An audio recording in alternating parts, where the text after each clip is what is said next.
నటుడుగా ఆయనే సాటి. ఆయనకి ఇంకెవ్వరో కూడా ఇంకా ప్రతి నటుడు కూడా ఆదర్శం ఎవరో ఒక నటనకి మనకు ఆదర్శం ఎవరిని చూసి నటన నేర్చుకోవాలి అని అనుకుంటే అది చెప్పే శిక్షణాలయం పేరే నందమూరి తారక రామారావు. ఆయనకి నటుడుగా గురించి మనం చెప్పక్కర్లేదు. ఇక హైదరాబాదులో ఇవాళ లక్షలు అంటే గజం లక్షల రూపాయల గజం ఉండే ఇవాళ హైదరాబాదు ఒకప్పుడు కొండలో గుట్టలో రాళ్ళు రప్పలో ఉండే రోజుల్లో గజం స్థలం ఇప్పుడు ఇక్కడ ఫిలిం నగర్ హౌసింగ్ సొసైటీలో వాళ్ళ కుటుంబం తరపు నుంచి ఎవ్వరో ఒక గజం స్థలం తీసుకోవాలి. అలాగే చిత్రపురి దాంట్లో కూడా వాళ్ళ కుటుంబం నుంచి టెక్నీషియన్స్ ఉన్న ఆర్టిస్టులు ఉన్న గజం స్థలం తీసుకోవాలి. అలాగే స్టూడియోలు కట్టేటప్పుడు కూడా గజం స్థలం తీసుకోకుండా ఆయన ప్రైవేట్ స్థలంతో ఆయన రామకృష్ణ సినీ స్టూడియోస్ ముషీరాబాద్లో పెట్టుకుంటాం, తర్వాత నాచారం స్టూడియోలు పెట్టుకుంటాం.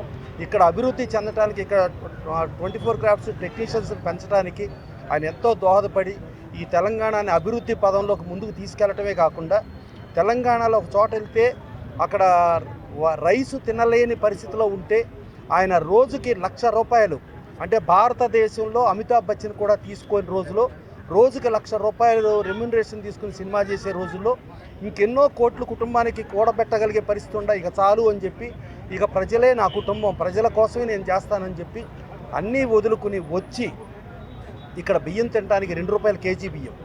అలాగే ఇక్కడ డౌన్ నుండి నీళ్లు అప్పులోకి రావాలంటే రైతాంగానికి ₹50 మీరు కట్టండి, మీరు ఎంతైనా విద్యుత్ వాడుకోండి, మీ రైతాంగం డెవలప్ అవ్వండి అని చెప్పి అది చెప్పటం.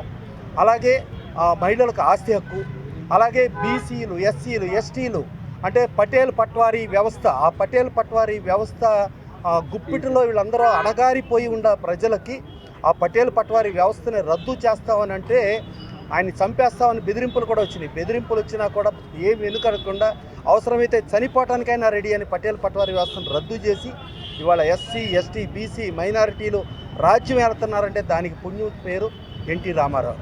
అలాంటి నందమూరి తారక రామారావు గారు ఎంతో అభివృద్ధి. మళ్ళీ తెలంగాణలో చూసుకుంటే 610 జీవో ఆయనే తీసుకొచ్చారు. 6 నుంచి 10వ తరగతి చదివిన లోకల్ వాళ్ళకి అనేది ఆయనే తీసుకొచ్చారు. తెలంగాణ అభివృద్ధికి ఎంతో పాటుపడి ఎంతో ఇచ్చేశారు. అలాగే ఆంధ్రప్రదేశ్ కానీ తెలుగువాడు ప్రపంచంలో ఎక్కడుండా తెలుగువాడి ఖ్యాతిని పెంచడానికి మూల కారణం అంటే యాక్చువల్గా తెలుగు వాళ్ళు కొంచెం ఆవేశపూరితంగా ఉంటారు కానీ కరెక్ట్ కాదనే ఫీలింగ్లో ఒకప్పుడు ఉండేది. ఎన్టీ రామారావు వచ్చిన తర్వాత తెలుగువాడి పౌరుషం పరాక్రమం ప్రపంచానికి చాటి చెప్పిన ఏకైక తెలుగు మహాపురుషుడు యుగ పురుషుడు మహానుభావుడు ఏకైక మగాడు that is one and only NT Rama Rao. ఆయనకి ఇవాళ 30వ వర్ధంతి తరపున నివాళి అర్పించడం, ఆయన ఆయన మనతోనే ఉండాలి. మళ్ళా మన ఫిలిం నగర్ అంటే ఒక ఇదిలో ఆయన అంత మహాకథానాయకుడిగా ఉండి అంత ఇది ఉంటే చిత్రపురిలో విగ్రహం లేని పరిస్థితుల్లో అప్పుడు నందమూరి మోహన్ కృష్ణ గారు నందమూరి మోహన్ రూప గారు వాళ్ళ ఖర్చుతోనే వాళ్ళే ఇక్కడ కృష్ణుడి విగ్రహం పెట్టడం, ఆ విగ్రహానికి వాళ్ళు మనం అందరం ఇచ్చేసుకుంటాం. ఎప్పుడు ప్రతి మే 28 కానీ ప్రతి జనవరి 18 కానీ మన అందరం గ్యాదర్ అయ్యి ఆయనకి ఆ పుట్టినరోజుకేమో శుభాకాంక్షలు తెలియజేస్తూ మరణించిన రోజుకేమో నివాళి అర్పిస్తూ ఉంటే ఆయనకి మరణం లేదు, ఓన్లీ జననమే ఉంది. అలాంటి మహానుభావుడి గురించి మాట్లాడే అదృష్టం దక్కటం ఇక్కడ వేదికగానే ఉంటాం. Thank you.